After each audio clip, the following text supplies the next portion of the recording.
Start करूया differential equation. जे first lecture आपण ॲनालिसिस स्टार्ट करतोय. CETच्या अकॉर्डिंग सर्वात जास्त वेटेज असणारे टोटल 15 चॅप्टर आपल्याला CETला आहे. 15 सिलेबसमध्ये पण आणि 15 चॅप्टर 12चे CETच्या अकॉर्डिंग पण आहे. तर त्यामध्ये पर्टिक्युलर काही चॅप्टर आहे ज्यांचं वेटेज 10 मार्क्सपर्यंत आहे, ज्यामध्ये डिफरन्शियल इक्वेशन पण येतं. जर तुम्ही पाहिलं डिफरन्शियल इक्वेशनचं पण वेटेज 10 मार्क्सपर्यंत आहे. 10 मार्क्सचं इम्पॉर्टन्स याच्याने अंडरस्टँड करा की हे क्लास 11चा सिलेबस होता, ज्याच्यात 10 चॅप्टर्स आहे आणि 20 मार्क्स आहे. म्हणजे याच्यातले तुम्ही 5 चॅप्टरसाठी जेवढे एफर्ट्स देणार आहेत ते सेम एफर्ट्स तुम्हाला एका चॅप्टरच्या बेसवर पण मार्क्स भेटू शकतात. म्हणजे हे तर करायचंच आहे आपल्याला अलॉंग विथ हे स्ट्रक्चर आहे. नाव वेटेज नोट करून घ्यायचं आहे. तर ह्या चॅप्टरमध्ये जे 5 क्वेश्चन्स विचारले जातात त्या 5 क्वेश्चनचा फॉर्मॅट पण फिक्स आहे. 5 मध्ये फर्स्ट क्वेश्चन ऑर्डर अँड डिग्रीचा राहतो. ऑर्डर अँड डिग्री ऑलरेडी आपण पाहिलं होतं, ठीक आहे. जर रेग्युलर बोर्डमध्ये पण मी ऑर्डर डिग्रीचे CETचे क्वेश्चन दाखवले, सॉल्व केले होते. तर ते फक्त तिथनं, बाकी आता आपण त्या पुढचं स्ट्रक्चर पाहतोय. नाव त्याच्यात मग आता याच्या बेसवर सोल्युशन ऑफ डिफरन्शियल इक्वेशन हा इम्पॉर्टंट पार्ट आहे. याच्या बेसवर 2 क्वेश्चन असतात. 2 मध्ये पण एक कंपल्सरी व्हेरिएबल सेपरेशनचा असतो आणि दुसरा एक क्वेश्चन ह्या दोघांपैकी कुठल्या तरी मेथडवर असू शकतो आहे, ठीक आहे. याच्यात ऑर्डर डिग्रीचा एक क्वेश्चन, हे 2 झाले. एक ॲप्लिकेशनचा क्वेश्चन असतो, मिनिमम एक क्वेश्चन असतो. जर एक क्वेश्चन ॲप्लिकेशनचा आला तर मग बाकी जे रिमेनिंग टॉपिक आहे कॉन्स्टंट, आर्बिटरी कॉन्स्टंट वगैरे, याला इंटरकनेक्टेड काही पॅरामीटर असतात किंवा काही वेळेस डायरेक्टली ॲप्लिकेशनचे 2 क्वेश्चन असतात, ठीक आहे. आणि अगदी सिम्पल आहे, म्हणजे कन्फर्म मार्क्स भेटतील. कुठलाही क्वेश्चन म्हणजे इझिली तो सॉल्व करता आला पाहिजे, ठीक आहे. आपण फर्स्ट व्हेरिएबल सेपरेशन मेथड याच्या अकॉर्डिंग ॲनालिसिस करतोय. हा क्वेश्चन तुमच्या समोर आहे. सो व्हेरिएबल सेपरेशन मेथड जर पाहिलं तर हे स्ट्रक्चर आपण रेग्युलरमध्ये पाहिलं होतं. व्हेरिएबल सेपरेशन मेथडमध्ये आपण जे फंक्शन आहे त्याला सेपरेट करतो पहिले. म्हणजेच एक्स व्हेरिएबल असेल तर dx सोबत त्याला सेपरेट केलं जातं, y असेल तर dy सोबत सेपरेट केलं जातं. सेपरेट करण्याचं रिझन आहे आपल्याला डिफरन्शियल इक्वेशनचं सोल्युशन ऑब्टेन करायचं आहे. सोल्युशन डिफरन्शियल इक्वेशन म्हणजेच काय, equation which containing the derivative. Derivative होता, आता आपल्याला डेरिव्हेटिव्ह नको आहे म्हणजे इंटिग्रेशन घ्यावं लागणार आहे. तर इंटिग्रेशनचा बेसिक रूल आहे, जर इथे dx असेल तर इथे एक्सचं फंक्शन पाहिजे, इथे dy असेल तर इथे वायचं फंक्शन. तेच सेपरेशन करून भेटतं आपल्याला. सेपरेट केल्यानंतर फक्त प्रत्येक क्वेश्चनमध्ये सेपरेशन करायचं, आन्सर येणार आहे. काहीमध्ये सेपरेशन आन्सर आलं तर त्या ठिकाणी पर्टिक्युलर सोल्युशन विचारलेलं असेल. जसं आता हा एक क्वेश्चन आहे रेग्युलरमध्ये आपण सॉल्व केला आहे, फक्त स्ट्रक्चर समजण्यासाठी दाखवतोय. नाव याच्यात पाहता हा वायचं फंक्शन, इथे एक्सचं फंक्शन आहे. ॲक्च्युली dx आणि dy हे न्यूमॅरेटरला असले पाहिजे. पहा इथे dx डिनॉमिनेटरला आहे, तो या साईडला शिफ्ट केला, इथे dx येईल, तर हे फंक्शन ॲज इट इज राहील. फक्त ही टर्म ह्या साईडला शिफ्ट करायची, म्हणजे हे दिसेल डायरेक्टली. याला आता काय करणार, इंटिग्रेशन अप्लाय करणार. इंटिग्रेशन अप्लाय केला तर इंटिग्रेशनचे जेवढे काही रूल्स आहेत त्यामधले काही पर्टिक्युलर रूल ह्या ठिकाणी यूज करायचे आहे आपल्याला. ज्यापैकी रूल जर पाहिला तर आता याचं डायरेक्टली टॅन इनवर्सचा हा इंटिग्रेशन आहे. बस टॅन इनवर्स भेटला, आन्सर भेटलं. सो हा फर्स्ट क्वेश्चन होता. क्वेश्चनमध्ये पहिले आपण डायरेक्ट आता याच्यात सेपरेशन पॉसिबल आहे. हां, सेकंड थिंग तुम्ही ट्राय करणार, मी सॉल्व करणारच आहे आणि सर्व क्वेश्चन पॉसिबल आहे, तुम्हाला सॉल्व करता येईल. सर्वच घ्यायचे, भरपूर घ्यायचे यामध्ये, कारण की 10 मार्क्सचं चॅप्टर आहे, ठीक आहे. नाव सेपरेशनमध्ये sec square x tan y, मी फक्त नोट करताना इज इक्वल टू, इथे 0 होता, इक्वल टू ओके सेपरेट केलं तर हा आहे sec square y tan x dx आणि dy मायनसमध्ये असणार आहे. हे dxचं स्ट्रक्चर आहे. हा सेपरेट ह्या साईडला जर आपण पहिले शिफ्ट केलं नंतरच सेपरेशन पॉसिबल आहे. हा मायनस, हा प्लसचा मायनस झाला आणि ह्या ठिकाणी आहे dy. बरं, आता याच्यावर सर्व डिपेंड करतं. आन्सर तुमचा हा बेसिक क्वेश्चन आहे. स्टार्टिंग करतो आपण फक्त टॉपिकची, ठीक आहे. याच्यात भरपूरसे व्हेरिएशन आपल्याला पाहिजेत. नाव dx आहे तर इथे एक्सचं फंक्शन असलं पाहिजे, ज्यामध्ये सेक स्क्वेअर एक्स आहे. हा एक्सचं फंक्शन शिफ्ट करतो आपण, हा झाला tan x dx is equal to minus sec square y, हा dy ॲज इट इज, इथे वायचं फंक्शन शिफ्ट करतोय, मल्टिप्लाय तर डिवाइड झालं, टॅन वाय. हे झालं व्हेरिएबल सेपरेशन. व्हेरिएबल सेपरेशन करण्याचं रिझन आहे इंटिग्रेशन घ्यायचं आपल्याला, तरच सोल्युशन भेटेल. नाव सोल्युशन. सो आता याच्यामध्ये मोस्टली एक फॉर्म्युला बरेचशा क्वेश्चनमध्ये तुम्हाला यूज होताना दिसेल, जो आपण इंटिग्रेशनमध्ये यूज केलेला आहे. जर इथे डिनॉमिनेटरला फंक्शन असेल, न्यूमॅरेटरला त्याचाच डेरिव्हेटिव्ह असेल, तर याचं आन्सर असतं log of f of x. तर बरेचशा ठिकाणी तुम्हाला हे स्ट्रक्चर दिसेल, log of f of x plus C. So याचा answer log of tan x minus as it is याचा हा डेरिव्हेटिव्ह आहे, log of tan y plus c घेणार की लॉग सी, लॉग सी. तर ही टर्म या साईडला शिफ्ट केली, लॉग टॅन एक्स हा प्लस. आता पहा इथे अगदी स्टेप बाय स्टेप नोट करतो, डायरेक्ट लॉगचा फॉर्म्युला यूज केला असता तर एक स्टेप कमी झाली असती, लॉग सी. याच्यात प्रॉपर्टी यूज केली तर हे स्ट्रक्चर असं दिसेल, log tan x into tan y is equal to log c. ठीक आहे, हेच आपला आन्सर आहे. लॉगच्या अकॉर्डिंग जर पाहिलं तर ॲक्च्युली हे असं ड्रॉ पण करण्याची गरज नसते, पण हे कॅन्सल होतात. तर बाकी काय राहिलं, log x into tan x into tan y. ठीक आहे.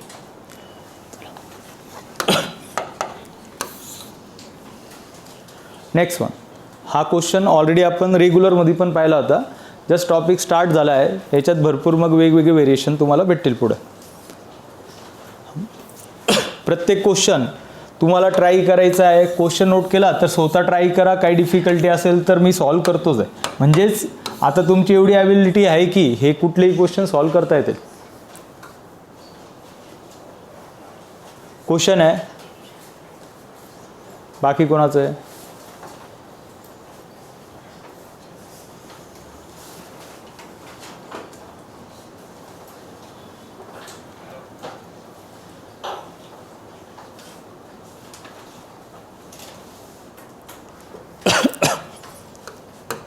The particular solution of the differential equation.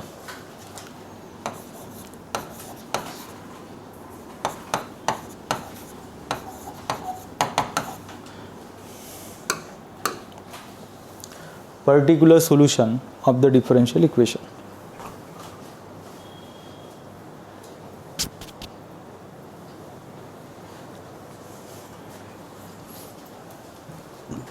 Particular solution म्हटलं तर ज्यामध्ये सीची पण व्हॅल्यू आपल्याला ऑब्टेन करायची. नाव सेपरेशन करण्यासाठी पहिले ही टर्म त्या साईडला शिफ्ट करतो आपण, -2y dx, x dy -2y dx.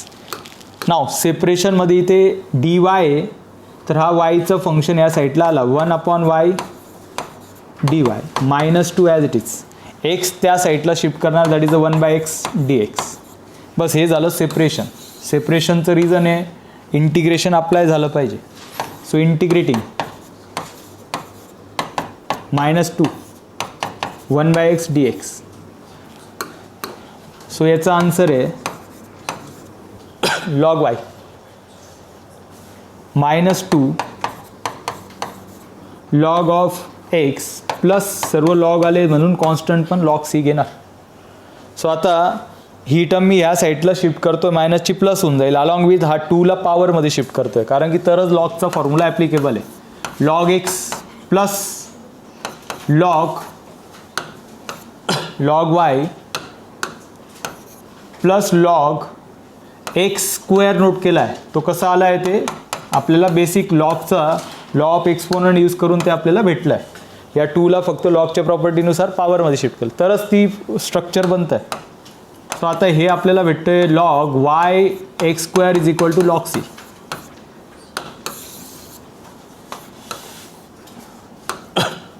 हे आलं आहे. याच्यात लॉग कॅन्सल झाला तर y x square is equal to C. हे आपलं जनरल सोल्युशन आहे. याला पर्टिक्युलरमध्ये जर शिफ्ट करायचं असेल तर व्हॅल्यू ऑफ सी फाइंड करणं गरजेचं. त्यांनी दिलेलं आहे x इज इक्वल टू 2 आहे and y is equal to 1 आहे. हे गिवन आहे. So y is a 1, x is a 2चा square is equal to c. So c ची व्हॅल्यू येते 4. हे पुट करणार इंटू 1 मध्ये.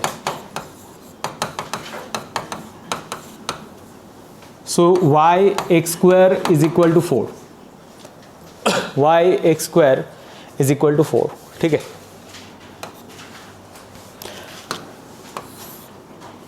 हे आपलं फायनल आन्सर आहे. सो आता याच्यामध्ये पण एक लॉजिकली थोडंसं विचार करा. ही झाली जनरल प्रोसेस. बट पर्टिक्युलर सोल्युशनचा क्वेश्चन 90% विचारला जातो आणि त्याच्यात एक शॉर्ट ट्रिक आहे प्रत्येक क्वेश्चनसाठी. म्हणजे ही जी प्रोसेस आहे ही बऱ्याच वेळेस करण्याची गरज पडत नाही. लक्ष द्या.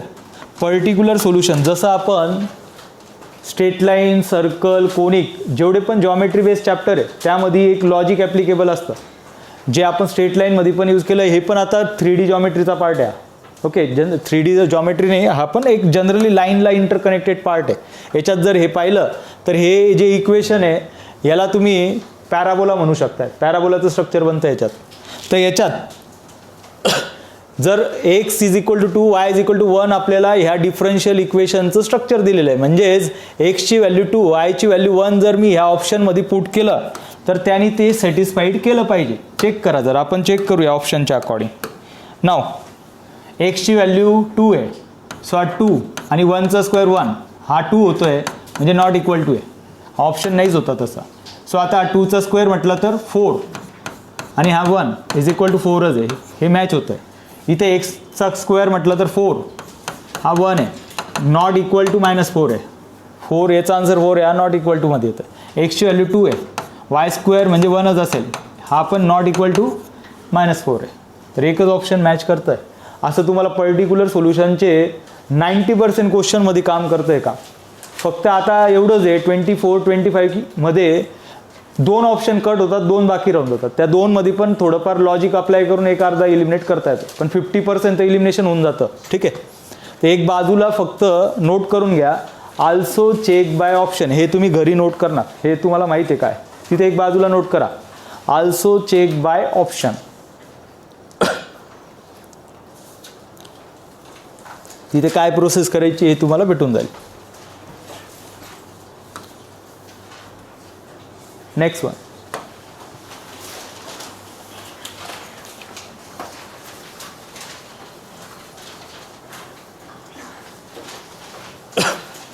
थोडं आता फास्ट सॉल्व करा, भरपूर क्वेश्चन आहेत.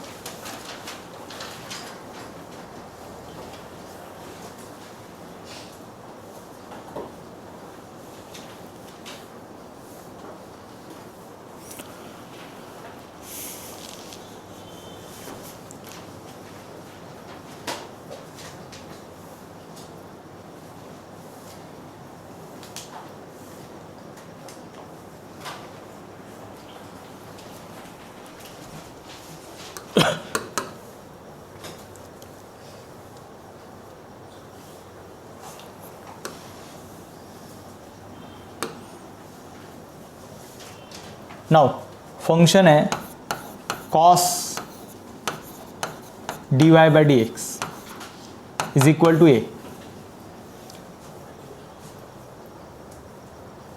So a belongs to real number, y of 0 is equal to 2 दिला आहे, म्हणजे पर्टिक्युलर सोल्युशन आपण फाइंड करतोय. सो आता व्हेरिएबल सेपरेशनचा बेसिक रूल आहे, जोपर्यंत dy by dx सेपरेट होत नाही तोपर्यंत आन्सर भेटणार नाही. आणि याच्यात डायरेक्ट सेपरेशन असं पॉसिबल नाही, कारण की dy by dx अँगल फॉर्मॅटमध्ये दिला आहे. हा पॅटर्न काय, इथे लॉग पण असतो काही वेळेस. लॉग किंवा ट्रिग्नॉमेट्री फंक्शन असेल तर ते रिमूव्ह करावं लागतात. लॉगला रिमूव्ह करण्यासाठी एक्सपोनेन्शियल यूज होतो.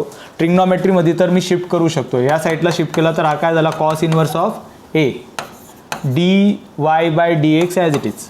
आता आपण सेपरेट करतोय, d y is equal to cos inverse of a d x. याला जाता इंटिग्रेट करणार आहोत, फक्त पाहून घ्या. याचं इंटिग्रेशन डी वायचं इंटिग्रेशन वाय असेल, म्हणजे 1 dy म्हणू शकतो आपण. तर मला हे सांगा, जर मी याचं इंटिग्रेशन घ्यायचं म्हटलं तर याचा कॉस इनवर्सचा तुम्ही इंटिग्रेशन घेणार. हां, काय हा कॉन्स्टंट आहे, पॉईंट टू रिमेंबर ए असल्यामुळे. तर कॉन्स्टंटला जनरली आपण काय करतो, बाहेर घेतो. ठीक आहे, बाहेर. त्याला एक वेगळी स्टेप नोट करायला लागल्यास. आता बाय इंटिग्रेटिंगचं स्ट्रक्चर आपण नोट करतोय, dy 1 dy कॉन्स्टंट असला तर इंटिग्रेशनच्या बाहेर दाखवला जातो. जनरली इंटिग्रेशन हे व्हेरिएबलच्या बेसवर आपण घेतोय. नाव 1चं integration y constant as it is आणि 1 विथ रिस्पेक्ट टू dx असल्यामुळे याचं इंटिग्रेशन x प्लस c हे झालं आपलं आन्सर. त्यांनी फक्त आता y(0) दिला म्हणजे पर्टिक्युलर सोल्युशनसाठी c पण फाइंड करणार, बट हे मेन इक्वेशन आहे. आन्सर जे ऑप्शनच्या नुसार आहे ते नंतर पाहूया, पहिले c फाइंड करतो आपण. नाव y(0) is equal to 2. y(0) म्हणजे याचं मिनिंग यासारखं असतं, f(x) इज इक्वल टू 2. म्हणजे याचं मिनिंग काय, एक्सची व्हॅल्यू 0 आहे त्यावेळेस y किती घ्यायचं आहे 2.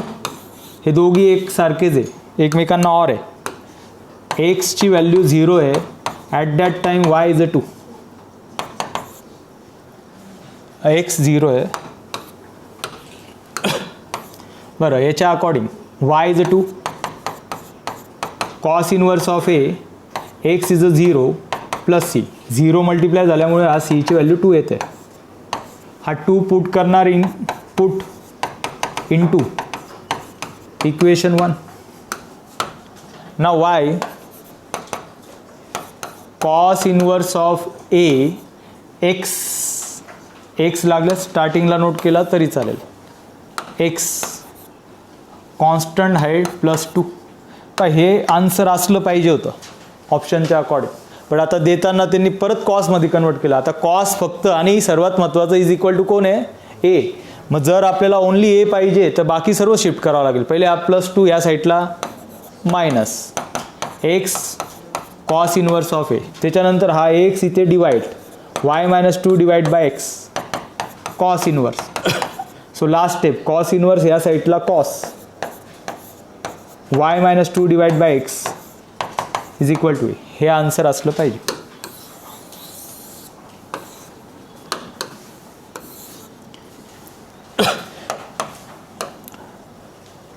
पण ह्यामध्ये जस्ट लाईक बाय ऑप्शननी चेक करायचं म्हटलं तर ते डायरेक्ट पॉसिबल ह्यासाठी नाही की यांनी ए दिलेला आहे आणि ते पुट केल्यानंतर ए कुठेच भेटणार नाही तुम्हाला. म्हणजे याच्यात जर तुम्ही पुट केलं तर ए डायरेक्टली स्ट्रक्चर भेटणार नाही.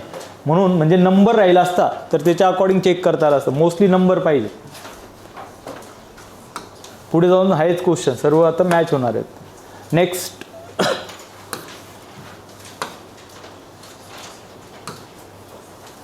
नोट करा, d² डिवाइड बाय dx².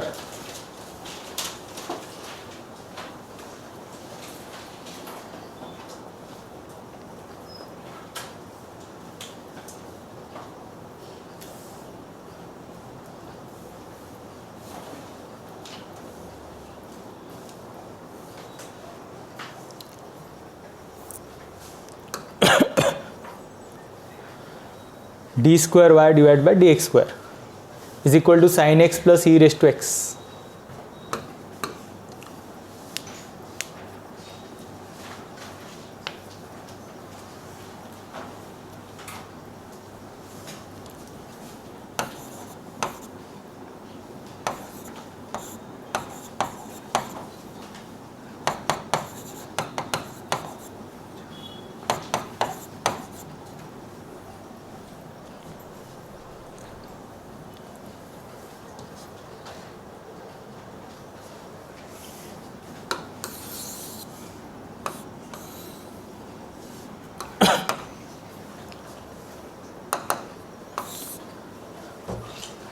पहा क्वेश्चन ज्यामध्ये सेकंड ऑर्डर डिफरन्शियल इक्वेशन आलेली.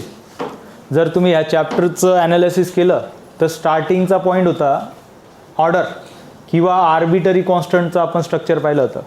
जर इक्वेशन डिफरन्शियल इक्वेशनमध्ये म्हणजे जनरल इक्वेशनमध्ये 2 कॉन्स्टंट राहिले C1 C2, किती डेरिव्हेटिव्ह घ्यायचो आपण 2. मग आता याच्या रिव्हर्स प्रोसेस आहे, इथे सेकंड ऑर्डर आहे म्हणजे आपल्याला 2 इंटिग्रेशन घ्यावं लागतील आणि 2 C भेटतील. म्हणून त्यांनी इन्फॉर्मेशन देताना तशी दिलेली आहे की y(0) इज इक्वल टू 3 पण यूज करायचं आहे ॲज वेल ॲज ज्यावेळेस तुम्ही फर्स्ट डेरिव्हेटिव्ह घेणार याचा, ओके, तर तुम्हाला dy/dx पण भेटेल. तर dy/dx at x is equal to 0 is a 4. म्हणजे dy/dx ची व्हॅल्यू 4 दिली ज्यावेळेस x ची व्हॅल्यू किती आहे 0 आहे. तर याच्यात फक्त एवढं लक्षात राहू द्या, या व्हेरिएबल सेपरेशनमध्ये हा फर्स्ट क्वेश्चन आहे ज्यामध्ये सेकंड ऑर्डर आला आहे किंवा रेग्युलरमध्ये नाही होता असं. तर सेकंड ऑर्डरचा जर डेरिव्हेटिव्ह आला असेल तर आपण जनरली काय करतो, समजून घ्या स्क्वेअर नाही राहिला असता तर याच्यात मी ह्या साईडला शिफ्ट करून मग इंटिग्रेशन घेतो आपण, हे सेपरेशन झालं त्याचं. बट याच्यात पण तसं करता येईल पण ते कन्फ्युजिंग आहे. तर याच्यात सिम्पल ऑप्शन आहे याचं डायरेक्ट इंटिग्रेशन घ्यायचं बाय इंटिग्रेटिंग, आणि हा सर्वात इझी ऑप्शन आहे. लक्ष द्या, मला हे सांगा dy बाय dx याचा डेरिव्हेटिव्ह काय असतो, D square Y divide bye, हां मग आता अपोजिट विचार करा, याचं इंटिग्रेशन काय असेल dy बाय dx. तर पहिले सेकंड ऑर्डरमध्ये डायरेक्ट डेरिव्हेटिव्ह घ्यायचा, सॉरी डायरेक्ट इंटिग्रेशन घ्यायचं. याचं काय येईल dy बाय dx. लक्ष द्या, साईनचा derivative minus cos, e raise to एक्सचा derivative sorry e raise to एक्सचं इंटिग्रेशन, हां साईनचं integration minus cos, e raise to एक्सचं integration e raise to x, integration असल्यामुळे प्लस सी. हा झालं एक सोल्युशन. पण विचार करा अजून differential equation as it is आहे, आपल्याला सोल्युशन म्हणजे dy बाय dx नकोच आहे. बट हे आलं आहे, पण आता याच्यामध्ये पहिले हा सी फाइंड करावा लागेल, मग सेपरेशन करणार. 2 सी येणार आहे, हा फर्स्ट आला आहे, नंतर अजून इंटिग्रेशन बाकी dy बाय dxचं. तर हा सी फाइंड करण्यासाठी तुम्हाला एक्स माहीत असणं गरजेचं आणि dy बाय dx माहीत पाहिजे. त्यांनी दिलेलं आहे पहा, dy by dx at x is equal to 0 is 4. तर काय सांगितलं आहे, dy बाय dx हा 4 आहे ज्यावेळेस एक्सची व्हॅल्यू काय आहे 0. हे गिवन आहे.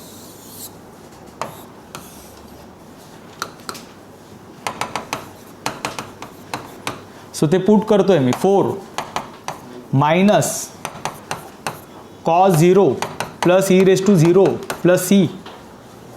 4 कॉस 0 1 असतो, that is -1 plus 1 plus C. So सीची व्हॅल्यू 4 भेटते.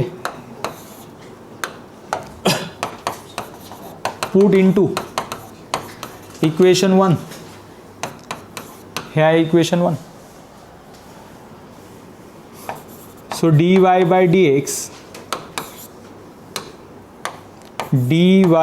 dx is equal to minus cos of x plus e raise to x आणि सीच्या जागी घ्यायचा आहे 4. सो आता इथे आपण यूज करतोय व्हेरिएबल सेपरेशन, म्हणजे हा झाला, याच्या आधीचे क्वेश्चन असेच होते. सो आता इथे सर्व एक्सचे फंक्शन आहे म्हणून हा dx लागल्यास मी शिफ्ट करतोय. dy is equal to minus cos of x plus e raise to x plus 4, याचं इथे इंटिग्रेशनच्या फॉर्मॅटमध्ये dx दिसेल. सो बाय इंटिग्रेटिंग हे झालं variable separation. So next step 1 dy इंटिग्रेशनमध्ये minus cos of x plus e raise to x plus 4 हा dx. So 1चं integration y minus as it is कॉसचं इंटिग्रेशन, साईनचा डेरिव्हेटिव्ह कॉस, तर कॉसचं इंटिग्रेशन साईन, तो मायनस ॲज इट इज आहे बाहेरचा. ई रेस टू एक्सचं integration e raise to x, 4चं इंटिग्रेशन 0 की दुसरं काही आहे काय येईल 4x प्लस सी. परत हा सी आला आहे. आता परत त्यांनी एक्स्ट्रा दिलेलं होतं पहा y of 0.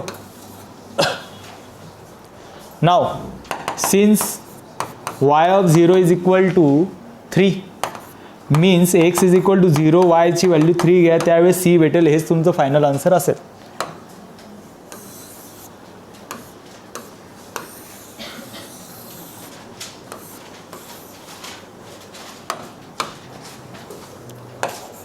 So y is equal to, y is 3 minus sine 0 e raised to 0 4 into 0 plus c. Sine 0 0 e raised to 0 1 परत 0. सो हा 1 सबस्ट्रॅक्ट केला तर c ची व्हॅल्यू भेटते 2. सो हे पुट करणार इक्वेशन 2 मध्ये.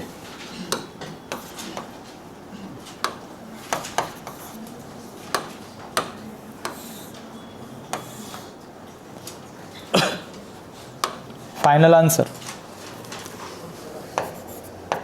y is equal to minus sin x plus e raised to x plus 4x plus 2. y is equal to आता देताना त्यांनी कॉन्स्टंट दिला आहे, सो ऑप्शन ए किंवा D 4x + e⁻x option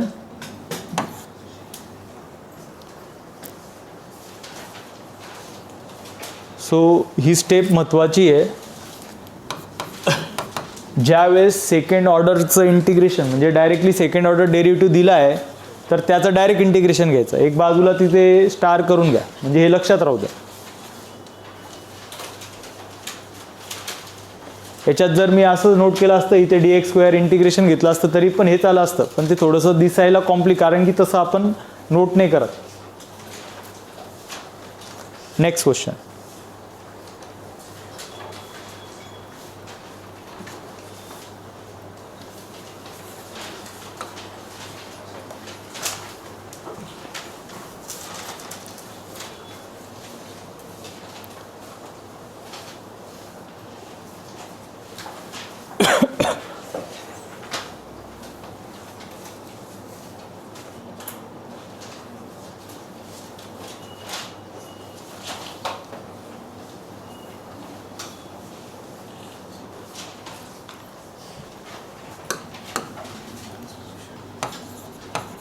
dy/dx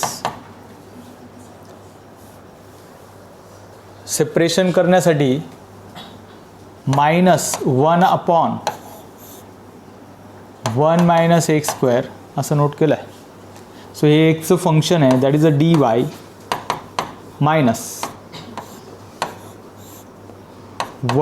- x² dx.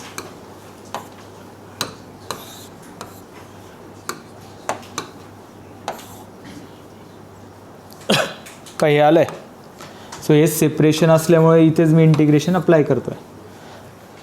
पण डीवायचं integration y हा formula जर पाहिला मायनस सोबत कन्सिडर केला तर कॉस इनवर्सचा फॉर्म्युला आहे, बट ऑप्शनमध्ये कॉस इनवर्स नाही आहे म्हणून कॉस इनवर्स साइन इनवर्सचा फॉर्म्युला सेमच राहतो, फक्त कॉसमध्ये मायनस असतो. पण हा मायनसला मायनसच राहू देतो आपण, फक्त याचा विचार करतोय.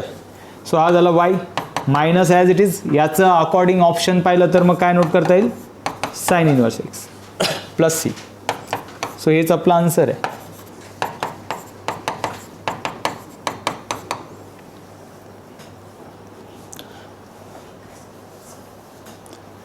याला समजून घ्या, ऑप्शनमध्ये कॉस इनवर्स पण राहिला असता तर याचा आन्सर प्लस कॉस इनवर्स आला असतं, शिफ्टिंग करून तो मायनस कॉस इनवर्स दिसला असता. तर दोघी पण राईट आन्सर आहे, पण कुठलं तरी एक गिवन असेल. Next one.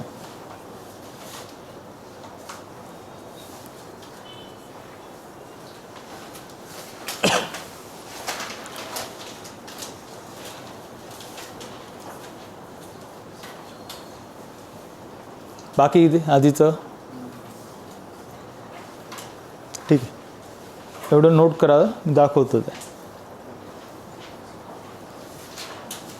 हे PDF जेवढ्या पण आहे त्या पण मी शेअर करणार आहे, आणि जे तुम्ही लेक्चर पाहणार आहे क्लास 11चे त्याचे पण सर्व कंटेंट मी शेअर करणार. म्हणजे नोट करण्याच्या फंद्यात पडू नका, फक्त PDF विथ सोल्युशन दिसतील तुम्हाला. म्हणजे कमी टायमात तुमचा स्टडी झाला पाहिजे, हा पर्पज आहे.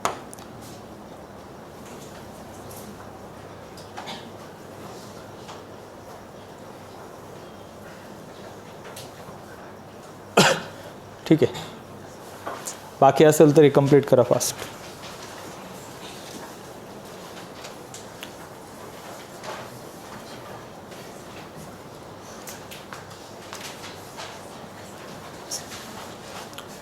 चला, क्वेश्चन आहे y dx/dy. सो ते आपल्याला मॅटर करत नाही याच्यात. इथे फक्त आपल्याला सेपरेशन होतंय का नाही. आता हे सर्व सेपरेशनचे क्वेश्चन म्हणून डायरेक्ट दिसत आहेत, पण पुढे जाऊन तुम्हाला माहिती यासारखेच क्वेश्चन होमोजिनियसमध्ये पण असतात, लिनियरमध्ये पण असतात. तर तो टाईप व्यवस्थित आयडेंटिफाय करता आला पाहिजे. सो याला dx/dy x log of x divide by y note करतोय मी, अजून सेपरेट झालं नाही. आता dy जर डिनॉमिनेटरला तर तो शिफ्ट करावा लागेल या साईडला. जर या साईडला dy आला तर इथे फक्त yचं फंक्शन आला हवं आहे, आणि इथे ऑलरेडी dx आहे तर xचं फंक्शन या साईडला असलं पाहिजे, x log of x. हे झालं सेपरेशन. सो सेपरेशन झाल्यानंतर इंटिग्रेशन घ्यायचं आहे. पण याचं इंटिग्रेशन तर येऊन जाईल, याचं सांगा कसं करणार काय. आहे याचं पण पॉसिबल. काय येईल answer? Log of log x. पण ठीक आहे, समजण्यासाठी मी असं नोट करतो आहे. पण याच फंक्शनला असं नोट केलं तरी चालणार आहे. 1/x divide by log x. याचं मिनिंग एकच आहे. 1/x म्हणजे हा एक्स इथेच मल्टिप्लायमध्ये दिसेल. dx 1/y dy. So function त्याचा डेरिव्हेटिव्ह इथे प्रेझेंट आहे, जो इथे पण होता. याचं मिनिंग सारखं आहे. सो आन्सर असतं फंक्शनचं डेरिव्हेटिव्ह इथे प्रेझेंट आहे तर लॉग ऑफ फंक्शन असतं. सो याचं इंटिग्रेशन असेल log of function that is log x log y plus log c log of log x log y into c. एक तर डिवाइड करा मल्टिप्लाय करा, सारखंच आहे. तुम्ही इकडं शिफ्ट करून ते पण सारखं झालं असतं. नाव log x is equal to y into c किंवा log x divide by y, हे आपल्याला सोल्युशन भेटलं आहे.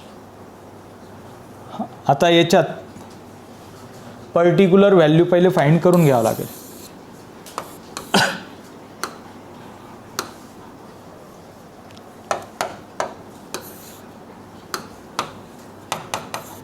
Now given parameter x is equal to e, y is equal to 1.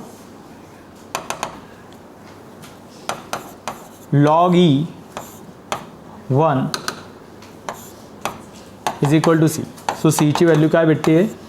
1. Put into equation 1. Log x upon y 1. So log x is equal to y. हे आपला answer असलं पाहिजे होतं. ऑप्शनच्या according जर पाहिलं तर एक ऑप्शन आहे पण त्यासारखं नाही लॉगचं, टू वाय. आता दुसरे सर्व एक्सपोनेन्शियल आहे तर यालाच मी असं नोट करू शकतो e raise to log x is equal to e raise to y. So exponential लॉगरिथमची property e raise to log of function असेल तर आन्सर फंक्शन असतं. हे त्याचं आन्सर आहे.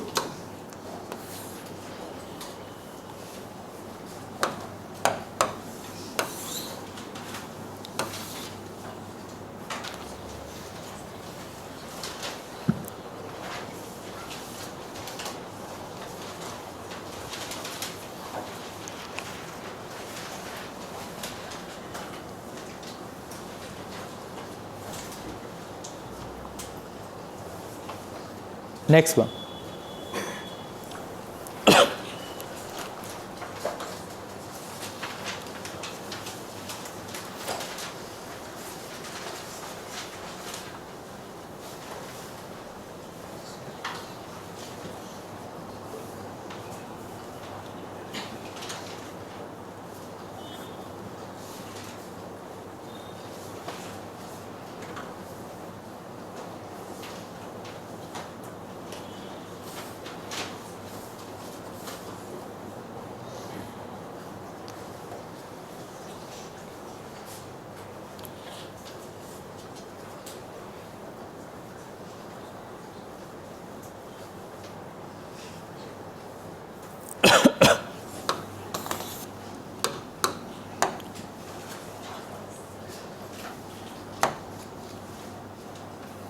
सेपरेशन करायचं असेल तर dx त्या साईडला शिफ्ट करतो आपण.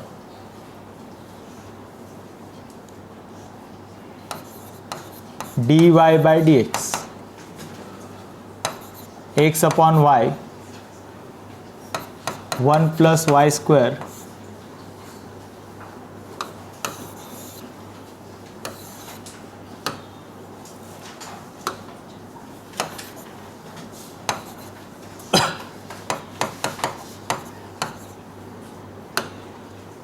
फक्त एक parameter direct at a time note केलं असतं चाललं असतं. सो y ह्या साईडचं yचं जे फंक्शन आहे ते शिफ्ट केलं तर y divide by 1 plus y square dy दिसेल. x divide by 1 plus x square dx. हे झालं व्हेरिएबल सेपरेशन. सो व्हेरिएबल सेपरेशनमध्ये आता इंटिग्रेशन करायचं आहे.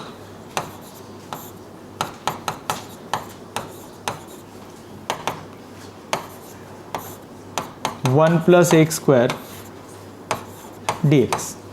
आता इंटिग्रेशनचं बेसिक काहीतरी अप्लाय करावं लागेल. याचा इथे आता व्हेरिएबल आहे, नंबर राहिला असता तर डायरेक्टली इनवर्स वगैरेचा फॉर्म्युला आला असता, बट इथे व्हेरिएबल आहे तर याचा डेरिव्हेटिव्ह मॅच होतो का ते चेक करणार. y² चा डेरिव्हेटिव्ह 1 + y² चा डेरिव्हेटिव्ह 2y, म्हणजे 2 फक्त नाही 2चं ॲडजस्टमेंट करता येईल. सेम थिंग इथे पण 2x आहे, तर इथे आपण जर ॲडजस्ट केलं तर आन्सर भेटू शकतं. पहा आता याचा आन्सर काय येईल, फॉर्म्युला ना डायरेक्ट फंक्शन त्याचा डेरिव्हेटिव्ह लॉग ऑफ 1 + y². याचं लॉग ऑफ कोणता फॉर्म्युला आहे, f(x) आणि इथे f'(x). हां, फक्त आता 1/2 1/2 राहणार आहे प्रत्येक याच्यात, पण याच्यात पण एक इझी ऑप्शन आहे, 1/2ला इथेच कॅन्सल करून टाका. तो राहिला तर मग तो तरी सॉल्व होणारच आहे, पण ते थोडंसं अजून 1-2 स्टेप वाढण्यापेक्षा हे सिम्पल ऑप्शन आहे. चला करा सॉल्व. आलं पाहिजे, आवाज यायला नको, काही स्टुडंट बोलत आहेत. सो फॉर्म्युला आहे, लागल्यास फॉर्म्युला एक बाजूला नोट करा. इथे फंक्शन या ठिकाणी जर इन केस डेरिव्हेटिव्ह असेल तर याचा आन्सर आहे लॉग ऑफ f(x).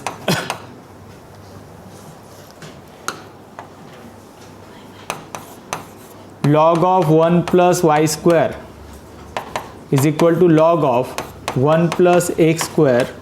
दोघी साईडमध्ये लॉग आल्यामुळे कॉन्स्टंट पण लॉग c असेल.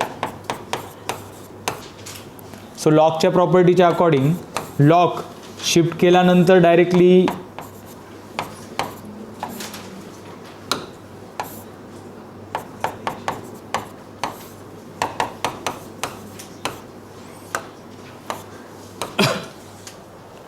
हे आलंय.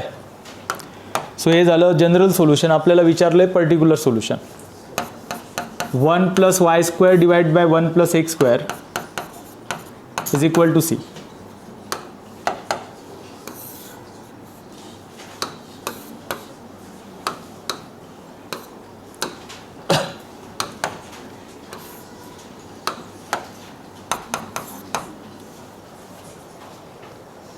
ठीक आहे.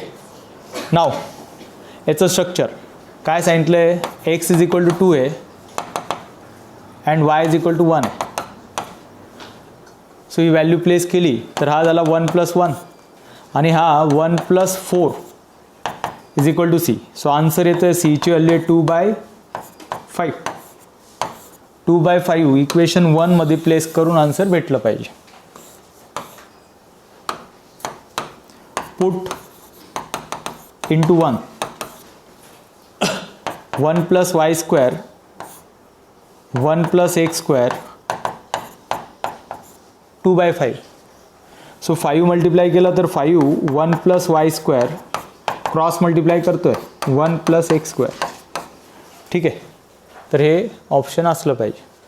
पण आता हे आलं आहे, बट याच्यात जर तुम्ही जे आपण आधी लॉजिक अप्लाय केलं होतं याच्यामध्ये जर पाहिलं तर ते एवढं काहीच करण्याची गरज नाही होती. एक्स आणि वाय दिला होता ना डायरेक्टली, चेक करा मध्ये इक्वल आहे, नंबरिंग आहे.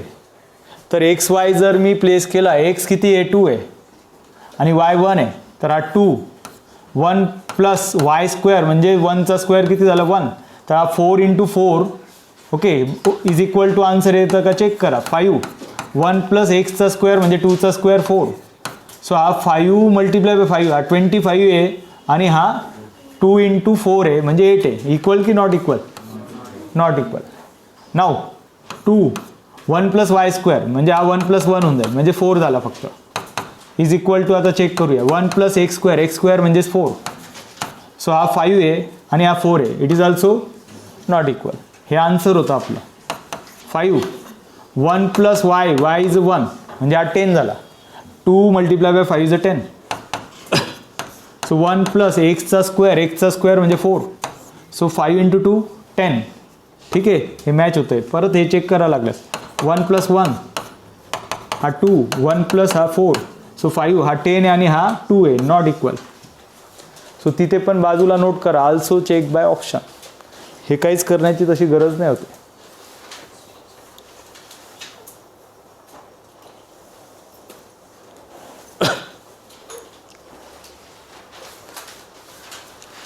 Next one.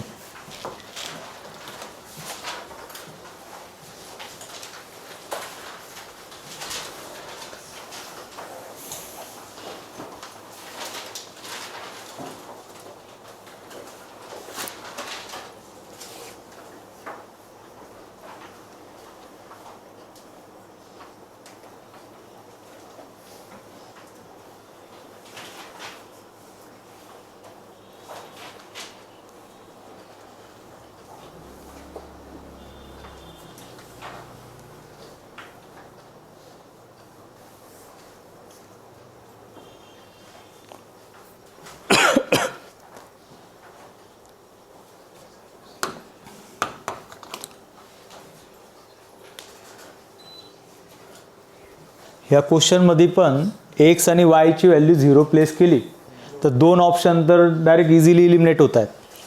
एक्स आणि वाय 0 आहे म्हणजे e⁻0 येणार आहे. e⁻0 1 राहतो म्हणजे हा डायरेक्ट 3 - 4 झाला. 3 - 4 इज अ -1 म्हणजे इथे तर 7 दिला आहे. ऑप्शन ए कट झाला. परत इथे 0 इथे पण 0 आहे म्हणजे e⁻0 म्हणजे 1. 4 - 3 होऊन जाईल. 4 - 3 इज अ 1 बट इथे 7 दिला हाही कट होतोय. फक्त आता हे दोन ऑप्शन हा 4 + 3 हा 3 + 4 आहे म्हणजे दोघांपैकी काहीतरी एक आन्सर असलं पाहिजे.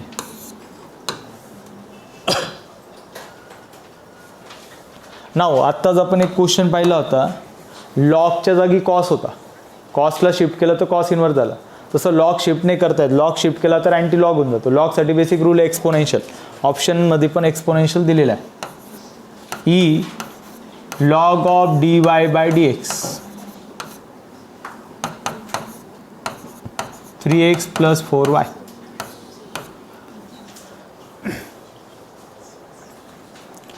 सो एक्सपोनेन्शियल घेण्याचा फायदा की e⁻log ऑफ फंक्शन जे पण असतं त्याचं आन्सर फंक्शन असतं dy/dx e⁻3x e⁻4y.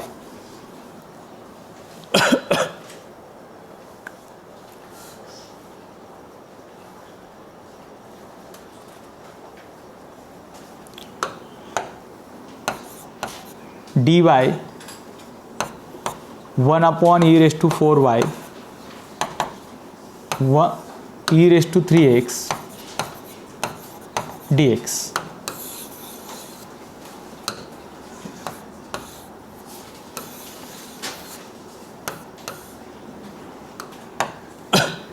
So by integrating e⁻4y dy e⁻3x dx.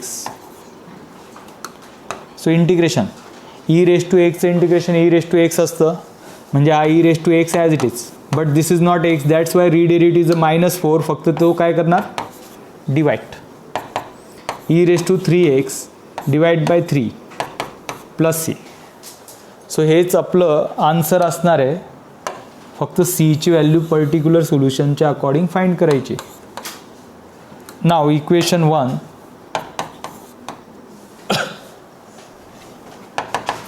x as well as y is a 0. So e⁻0 -4 is equal to e⁻0.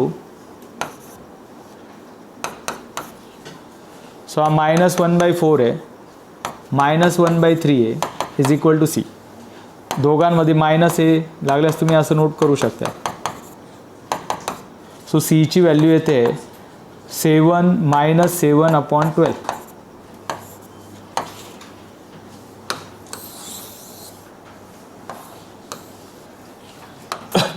हे पुट करणार इंटू 1.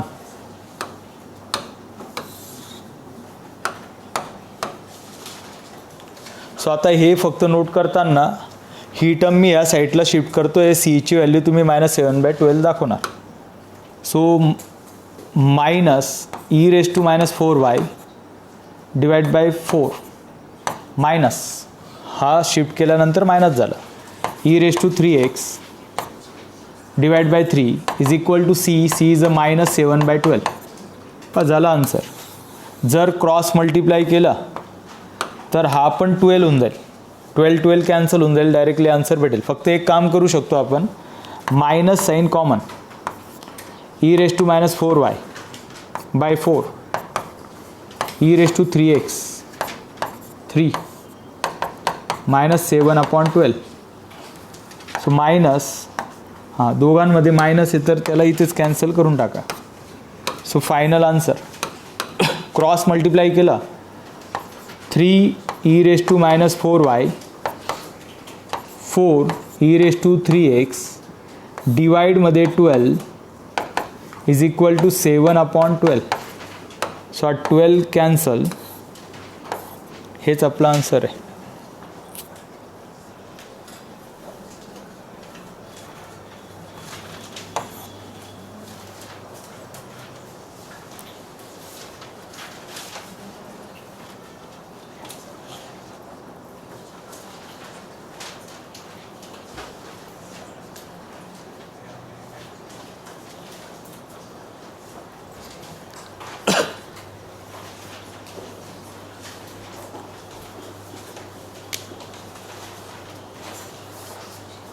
नेक्स्ट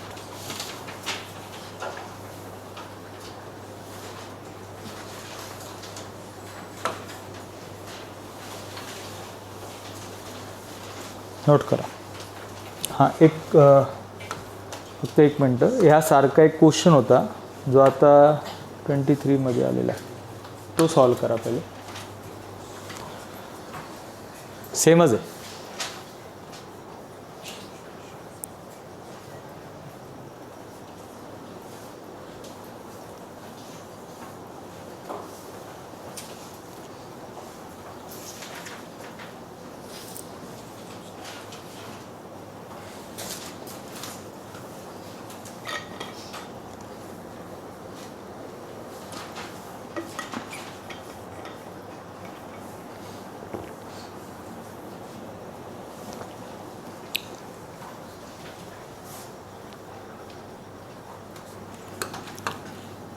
सो लॉग असल्यामुळे taking exponential on both side e raise to x. पण pattern तेच आहे.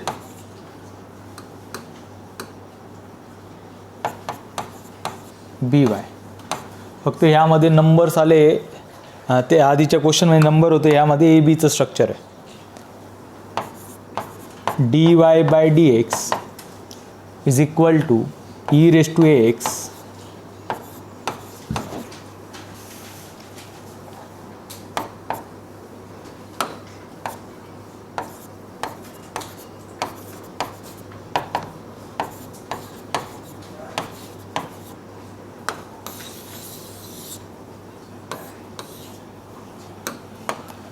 so by integrating e raised to minus by dy e raised to ax dx.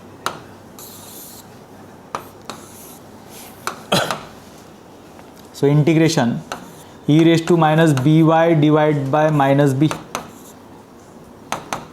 e raised to ax divided by a plus c.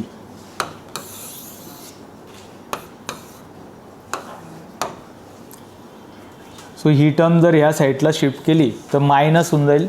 Minus sine जर common घेतलं तर असं दिसेल e raise to minus B y divide by B plus e raise to A x divide by A is equal to C. So cross multiply करणार ऑप्शनमध्ये, कारण की base दिसत नाही, तर A e raise to minus B y plus B e raise to A x डिवाइडमध्ये दोघांचं multiplication A B is equal to C. हे आपला आन्सर आहे. पण आता ऑप्शन जर पाहिले तर सर्वांमध्ये प्लस आहे, तर हा प्लसच राहू द्यायचा आहे. मायनस ए बी त्या साईडला शिफ्ट करणार तर तो झाला minus A B C. A B कोण होता? ए बी सी पण काय असेल? कॉन्स्टंट, म्हणून त्यांनी C1 दिला आहे. सो बाकी राहतो आहे A e raise to minus B y B e raise to x आणि हा एक कॉन्स्टंट.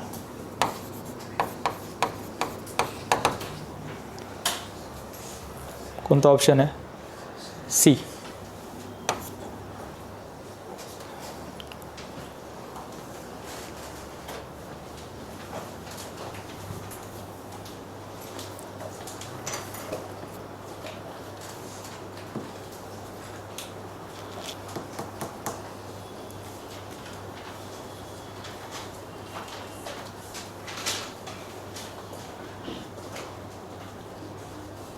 क्वेश्चन नोट करा.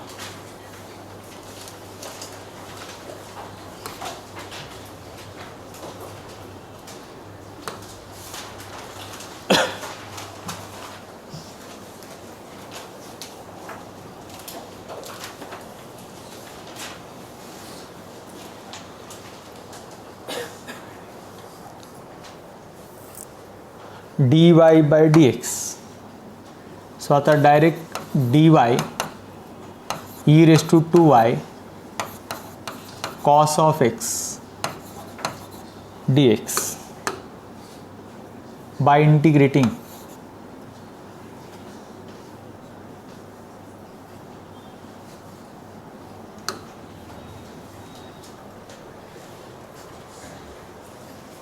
y, त्याच्यामुळे त्याला पहिले शिफ्ट करणं. सो ही टर्म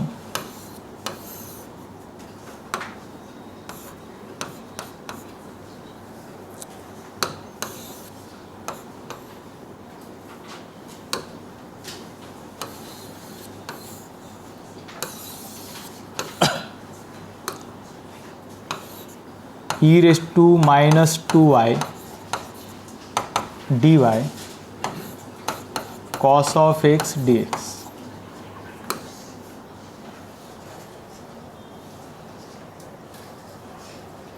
ठीक आहे. e raised to minus 2y चं integration e raised to minus 2y divide by minus 2. साईनचा डेरिव्हेटिव्ह कॉस असतो, कॉसचं integration sine plus C. So हेच आपला आन्सर आहे. विचारताना पर्टिक्युलर सोल्युशन विचारलं आहे. सो दिलं आहे since y of pi by 6 म्हणजे 30 degree is equal to 0, that is x is equal to pi by 6 that is 30 degree, y is a 0.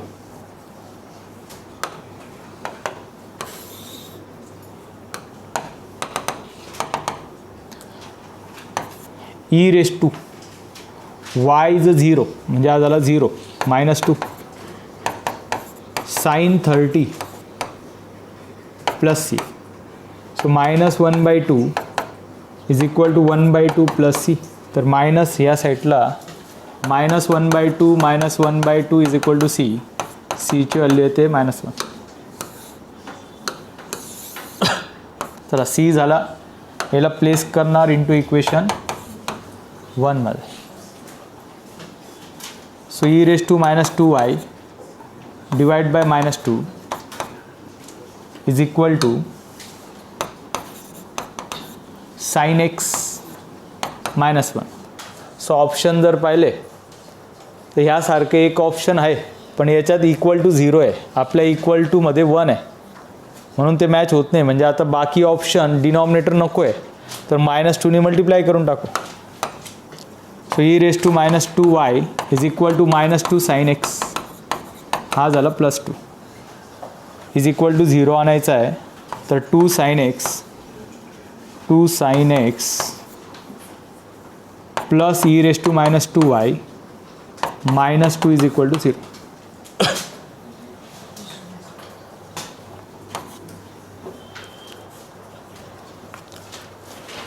Question note करा.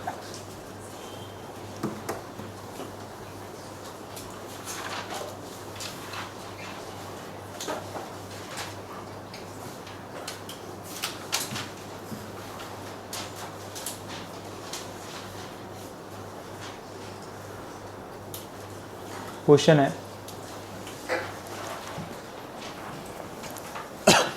The particular solution.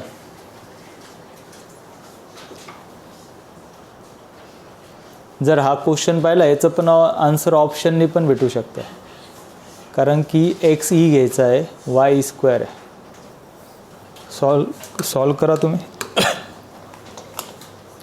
X is E, तर हा झाला 3e square log e1 minus Y E square 2e square.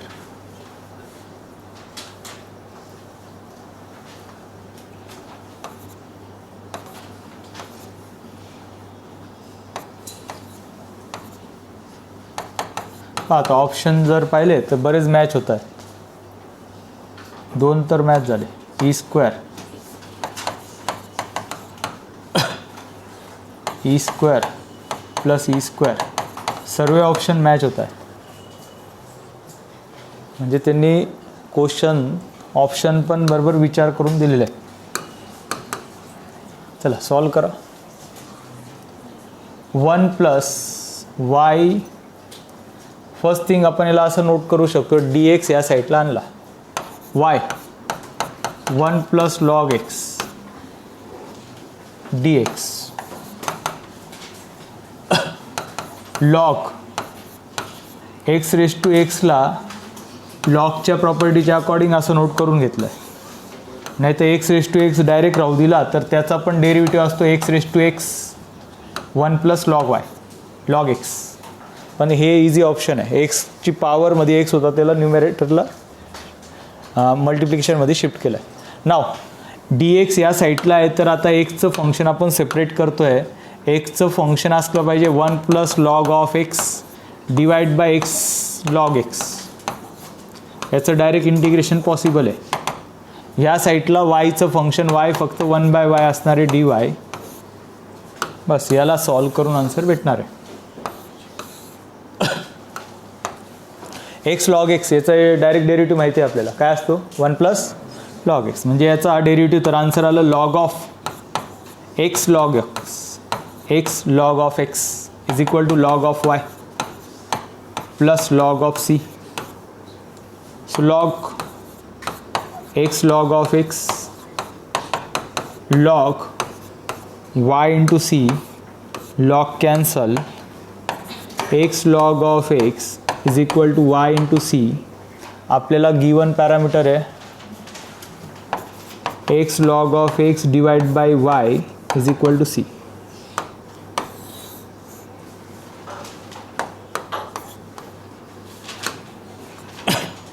ह्या equation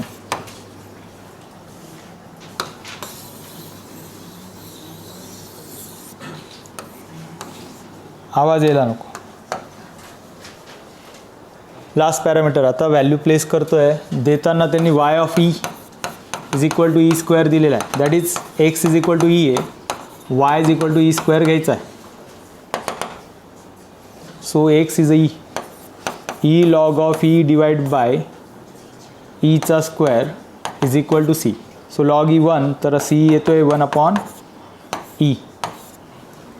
so 1 by equation 1 मध्ये place करून टाका, answer भेटून.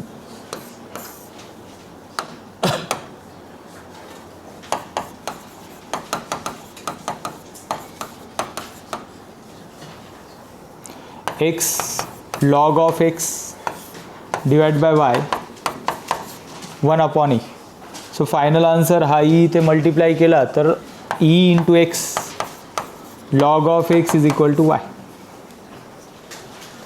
E into x log of x is equal to वायच्या जागी आपल्याला फक्त असं नोट करावं लागेल ई एक्स.